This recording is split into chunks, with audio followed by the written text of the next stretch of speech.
Rose Blanche.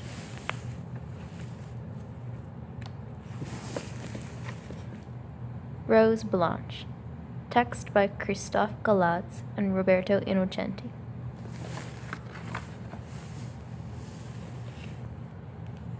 My name is Rose Blanche. I live in a small town in Germany with narrow streets, old fountains, and tall houses with pigeons on the roofs. One day, the first truck arrived, and many men left. They were dressed as soldiers. Winter was beginning.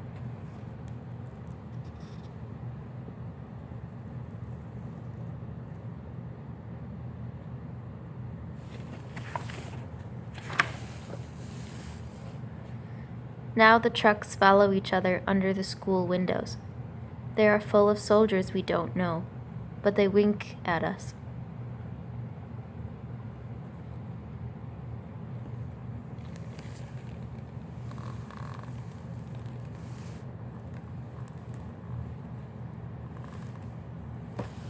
They drive tanks that make sparks on the cobblestones. They are so noisy and smell like diesel oil. They hurt my ears, and I have to hold my nose when they pass by.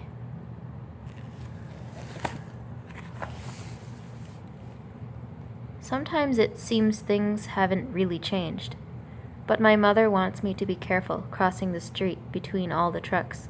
She says soldiers won't slow down.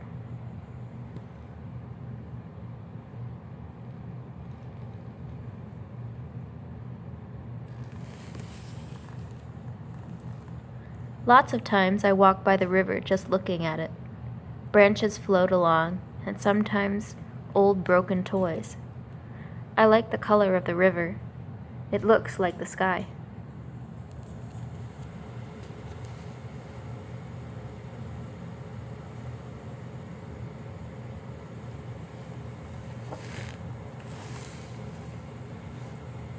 The trucks are fun to watch. We stand in the doorway as they pass. We don't know where they're going, but we think they're going someplace on the other side of the river.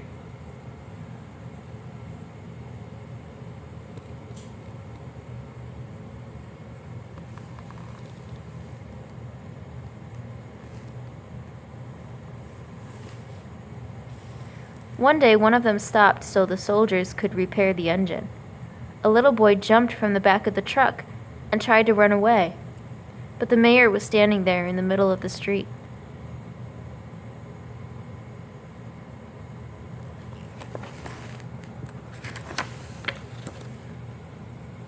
He grabbed the little boy by the collar and brought him back to the truck. Then he smiled at the soldiers without speaking, and they thanked him. The sky was gray.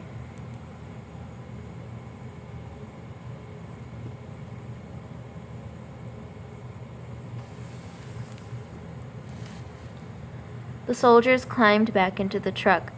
Doors banged shut, and it pulled away. It happened very fast.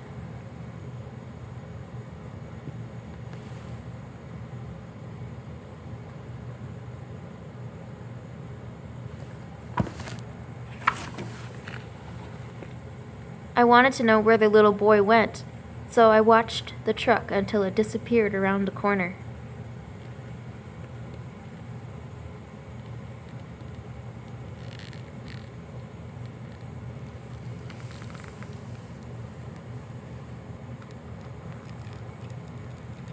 The street was crowded. Kids were playing. There were bicycles and farmers' tractors all over. It was noisy, just like every day when school is out. But I walked on the sidewalk, ignoring everyone, and no one saw me.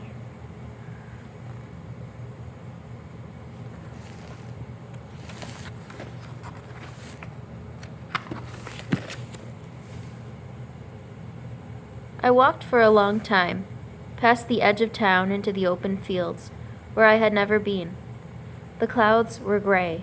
Everything was frozen. Sometimes I ran.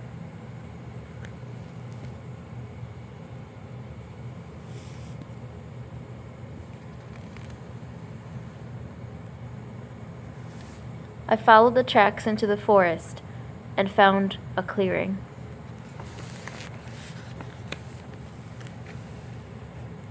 Suddenly, electric barbed wire stopped me. Behind it, there were some children standing still. I didn't know any of them. The youngest said they were hungry. Since I had a piece of bread, I carefully handed it to them through the pointed wires.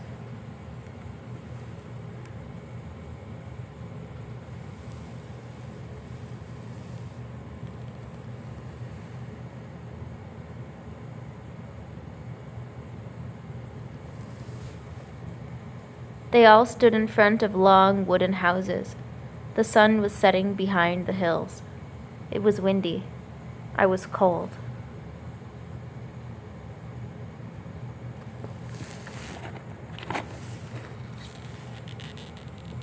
Weeks passed by in the pale winter.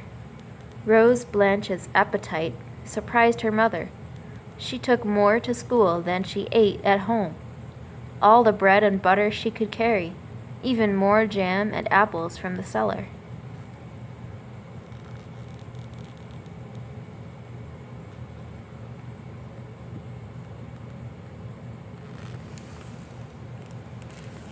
Rose Blanche was getting thinner.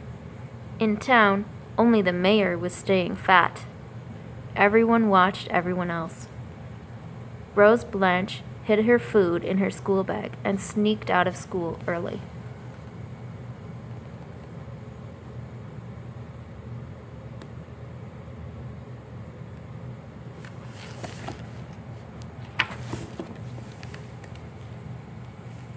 By now she knew the road by heart. There were more children by the wooden houses, and they were also getting thinner behind the barbed wire fence. Some of them had a star pinned on their shirts. It was bright yellow.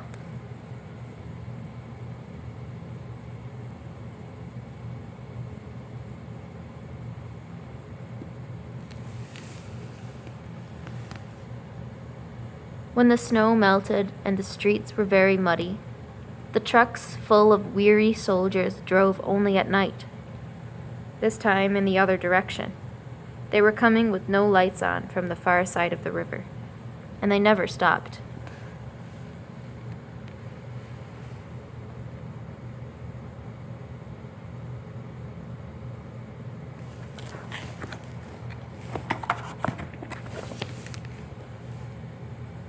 One morning, all the people of town fled, carrying pots and burlap bags and chairs.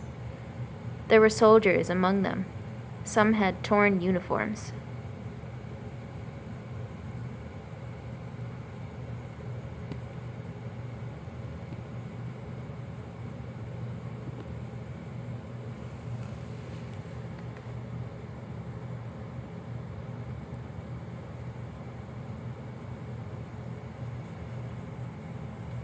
Some were limping.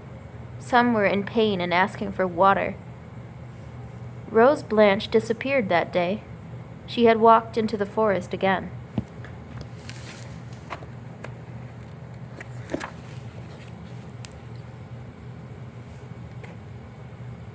Fog had erased the road. Rose Blanche was hopping around the mud puddles to keep her shoes clean. In the middle of the woods, the clearing had changed. It was empty. Rose Blanche dropped her school bag full of food. She stood still.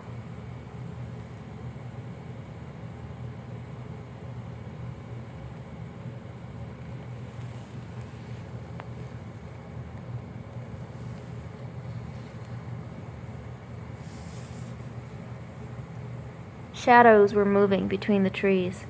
It was hard to see them. Soldiers saw the enemy everywhere. There was a shot.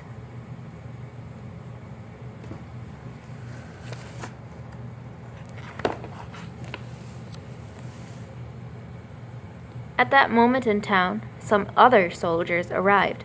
Their trucks and their tanks were also noisy, and they smelled like diesel oil. But their uniforms were a different color, and they spoke a different language.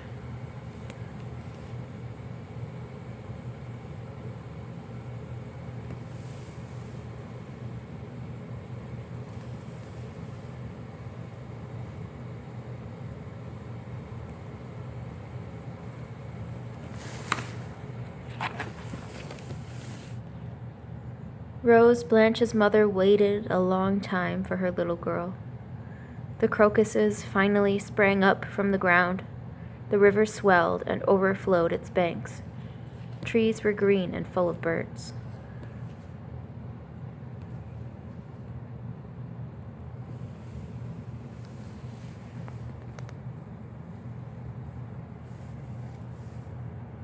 Spring sang.